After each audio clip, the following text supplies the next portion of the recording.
পহেলা বৈশাখ উপলক্ষে সরকারি অথবা বেসরকারি চাকরিজীবীদের জন্য বৈশাখী ভাতা নামে যে ভাতা প্রদান করা হয়ে থাকে সেই ভাতা গ্রহণ করা একজন মুসলমানের জন্য কি জায়েজ নাকি না জায়েজ?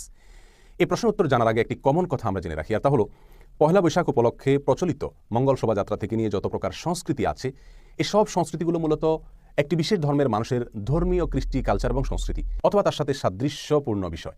আরেকজন মুসলমানের জন্য অন্য কোনো ধর্মের মানুষের ধর্মীয় কৃষ্টি কালচার সংস্কৃতিকে অথবা তার সাথে সাদৃশ্যপূর্ণ কোনো কিছুকে গ্রহণ করা কোনো অবস্থাতেই জায়েজ নাই। রাসূল করিম সাল্লাল্লাহু আলাইহি ওয়াসাল্লাম পরিষ্কারভাবে জানিয়েছেন, মান তাশাব্বাহা বিকওমিন ফাহুয়া মিনহুম।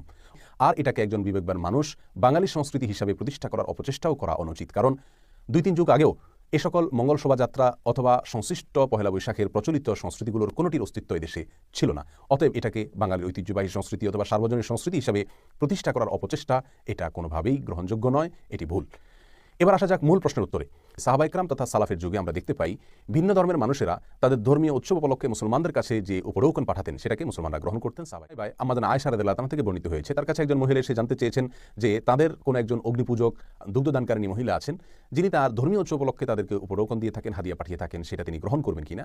এ প্রসঙ্গে আয়েশা রাদিয়াল্লাহু তাআলা তাকে যে নির্দেশনা দিয়েছিলেন তা ছিল এরকম যে তোমরা তাদের পাঠানো ফলমূল এগুলোকে গ্রহণ করবে, এই দিন উপলক্ষে তারা যে পশু জবাই করেছে সেগুলোর গোশত বা খাবার ইত্যাদি গ্রহণ করবে না, কারণ তারা আল্লাহর নাম ছাড়া অন্য কারোর নামে পশু জবাই করবে, সেটাই স্বাভাবিক। আর আল্লাহর নাম ছাড়া অন্য কারোর নামে জবাইকৃত পশুর গোশত খাওয়া মুসলমানের জন্য জায়েজ নেই, কোরআন নিষেধ। আজকাল ঘটনাগুলোকে সামনে রাখলে যে বিষয়টি আমাদের কাছে পরিষ্কার হয় তা হলো উপলক্ষ যদি নিষিদ্ধ হয় এবং খারাপ কোনো উপলক্ষও হয়, তথাপি যদি সেই উপলক্ষকে কেন্দ্র করে কোনো উপঢৌকন দেওয়া হয়, সেই উপঢৌকনটার ভিতরে যদি মন্দ কোনো বিষয় দিক না থাকে, হারাম কোনো বিষয় না থাকে, সরাসরি উপঢৌকনটা যদি ব্যবহার করা হারাম না থাকে, তাহলে সেটা গ্রহণ করাতে ইসলাম শরিয়াতে বাধা বা নিষেধ নাই।